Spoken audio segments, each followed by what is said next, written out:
नमस्कार दोस्तों, मैं सुखदीप सेलपाड़ आपके अपने यूट्यूब चैनल पर आपका हार्दिक स्वागत करता हूं। देखिए, आज से हम क्लास शुरू कर रहे हैं भारत का भूगोल, जो कि बिल्कुल शुरुआत से लेकर आखिरी तक हम करेंगे। बिल्कुल छोटी छोटी क्लासेस के साथ आप हमारे चैनल के साथ बने रहिए। अपने दोस्तों के साथ इस चैनल को शेयर कीजिए, वीडियो को शेयर कीजिए, लाइक कीजिए, सब्सक्राइब कीजिए हमारे चैनल को, जिससे आपको आने वाले नोटिफिकेशन मिल सके। इसके लिए आप बेल आइकन दबा दीजिए, ठीक है। तो हम कोशिश करेंगे आपको पूरे का पूरा भारत का भूगोल इस क्लास में करवाने का, ठीक है। मतलब टॉपिक वाइज मैं डालूंगा। तो आज हम शुरुआत करेंगे। तो आज का जो हमारा पहला है, देखिए करते हैं भारत का भूगोल, ठीक है। देखिए, बात आती है कि भारत का भूगोल, ठीक है। तो भूगोल के जो पिता, बात आती है भूगोल के पिता किसे कहा जाता है, तो भूगोल का जो पिता कहा जाता है वो किसे कहा जाता है, हिकेटियस को कहा जाता है, ठीक है। उसके बाद आ जाता है कि एक पुस्तक का नाम है जैस पीरियोडस, ठीक है। क्या नाम है? जैस पीरियोडस। ये किसकी है? हिकेटियस की पुस्तक है, ठीक है। किसकी पुस्तक है? हिकेटियस की। उसके बाद अगर अगला क्वेश्चन हम देखते हैं, देखिए भूगोल से रिलेटेड बनता है, तो वो आ जाता है कि आधुनिक भूगोल के पिता किसे कहा जाता है, तो ये किसे कहा जाता है? Alexander Humboldt. किसे कहा जाता है? अलेक्जेंडर हम्बोल्ट को आधुनिक भूगोल के पिता के रूप में जाना जाता है, ठीक है। उसके बाद आ जाता है कि जियोग्राफी शब्द का प्रयोग किसने करा था, तो वो करा था इरेटोस्थनीज ने, ठीक है। जियोग्राफी, देखिए अलग अलग चीज़ है। भूगोल के पिता इकेटियस, इकेटियस की जो पुस्तक है वो जैस पीरियोडस, आधुनिक भूगोल के पिता अलेक्जेंडर हम्बोल्ट, जियोग्राफी शब्द किसने दिया था? इरेटोस्थनीज ने दिया था, ठीक। उसके बाद हम थोड़ा आगे बढ़ते हैं इसी क्लास में। देखिए आगे जो है वो है फेडरिक, ठीक है। एक नाम आता है फेडरिक। फेडरिक ने मानव भूगोल की तरफ ध्यान दिया था, ठीक है। और उसकी पुस्तक क्या थी? एंथ्रोपो एंथ्रोमोजोग्राफी, ठीक है। ये क्या है? ये फेडरिक ने मानव भूगोल की तरफ ध्यान दिया था, और ये फेडरिक की जो पुस्तक है वो क्या है? एंथ्रोमोजोग्राफी, ठीक है। उसके बाद देखिए ग्लोब से रिलेटेड कुछ बातें आ जाती हैं, ठीक है। ग्लोब, पहली बात तो देखिए जो ये ग्लोब है, ये हो गया हमारा गोल, ठीक है। इसे क्या कहते हैं? हम ग्लोब कहते हैं। और देखिए ये जो हमारा है ये क्या है? उत्तरी गोलार्ध। और ये हमारा क्या है? दक्षिणी गोलार्ध, ठीक है। और ये देखिए ये क्या है? ये है एक भूमध्य रेखा। ये क्या है? भूमध्य रेखा, ठीक है। भूमध्य रेखा, विषुवत रेखा, मध्यांतर 0 डिग्री, अक्षांश, ये किसके नाम है? ये हैं जो हमारी भूमध्य रेखा है उसके नाम है, ठीक है। उसके बाद देखिए थोड़ा आगे की तरफ हम बढ़ते हैं इसमें। देखिए ये जो क्या है, ये तो है,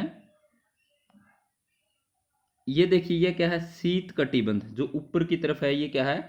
शीत कटिबंध है। नीचे की तरफ क्या है? ये भी शीत कटिबंध है, ठीक है। और ये जो क्या है, ये देखिए ये क्या है? आर्कटिक वृत्त। और ये क्या है? ये है अंटार्कटिका वृत्त, ठीक है। इसे आप समझ सकते हैं, ठीक है। और जो भूमध्य रेखा होगी उसके बाद ये देखिए ये कौन सी है? ये जो है ये है मकर रेखा, ठीक है। कौन सी है? मकर रेखा। और ये कौन सी है? ये है कर्क रेखा। देखिए ग्लोब का जो निर्माता है वो कौन है? मार्टिन बहम, ठीक है। मार्टिन बहम जो कौन है?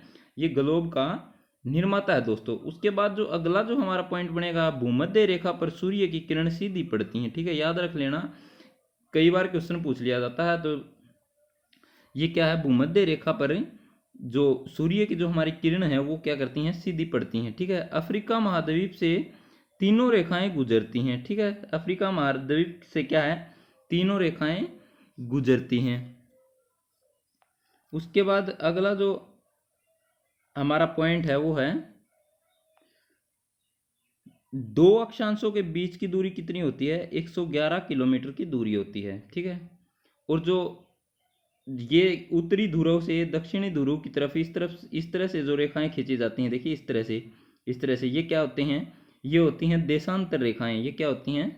देशांतर रेखाएं, जो कि उत्तरी ध्रुव से दक्षिण ध्रुव की तरफ से होती हैं ये। उसके बाद अगला जो हमारा पॉइंट बनता है वो बनता है भारत का भौगोलिक विस्तार। देखिए भारत का भौगोलिक जो विस्तार है उसके बारे में अब हम चर्चा करेंगे। देखिए ये क्या है? उत्तरी अक्षांश है 37 डिग्री 6 मिनट, ये क्या है? उत्तरी अक्षांश। 8 डिग्री 4 मिनट, ये क्या है? उत्तरी अक्षांश, ठीक है। उसके बाद देखिए पूर्वी देशांतर हो गया, और ये है पूर्वी देशांतर। ये कितना है? 68 डिग्री 7 मिनट, और ये है 97 डिग्री 25 मिनट, ठीक है।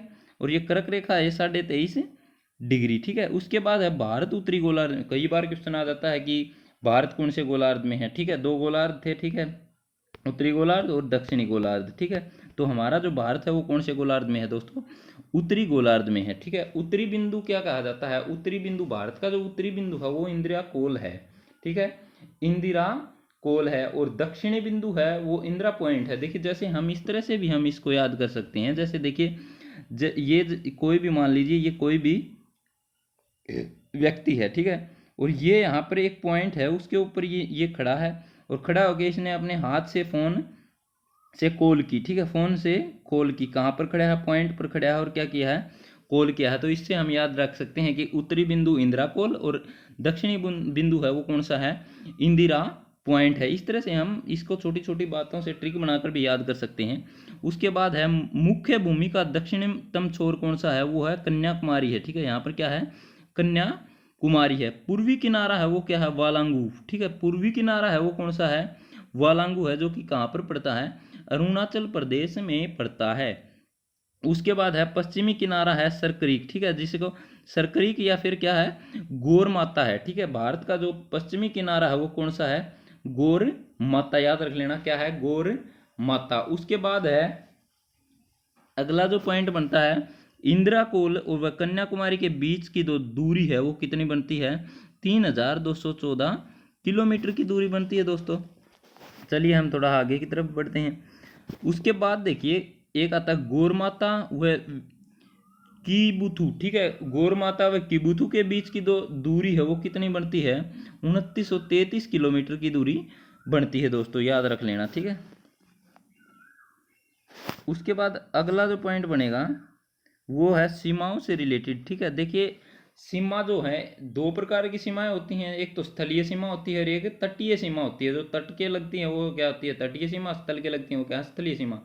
स्थलीय सीमा कितनी है, 15,200 किलोमीटर, और जो तटीय सीमा है वो भारत की कितनी है, 7516.6 किलोमीटर है, ठीक है। और कुल सीमा कितनी आ जाती है, तो ये आ जाती है 22,716.6 किलोमीटर, ठीक है।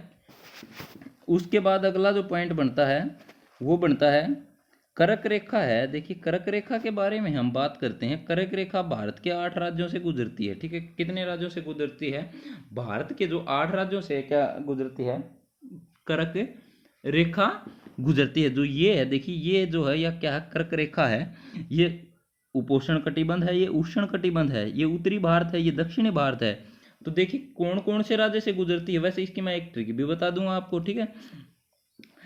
ये देखिए कर्क रेखा 8 राज्यों से गुजरती है, वो है एक तो गुजरात से गुजरती है, ठीक है, यहाँ से गुजरात से गुजरती है। उसके बाद देखिए राजस्थान से गुजरती है, ठीक है, छत्तीसगढ़ से गुजरती है, ठीक है, झारखंड से गुजरती है, मध्य प्रदेश से गुजरती है, पश्चिम बंगाल से, मिजोरम, त्रिपुरा, ठीक है। ये इस तरह से कर्क रेखा गुजरती है। देखिए इसकी एक हमने छोटी ट्रिक भी बना सकते हैं इसकी, जैसे क्या है, मित्र पर गमछा झाड़, ठीक है, मित्र पर गमछा झाड़, इस तरह से हम याद रख सकते हैं। देखिए मी से क्या हो जाएगा, हमारा मिजोरम हो जाएगा, ठीक है।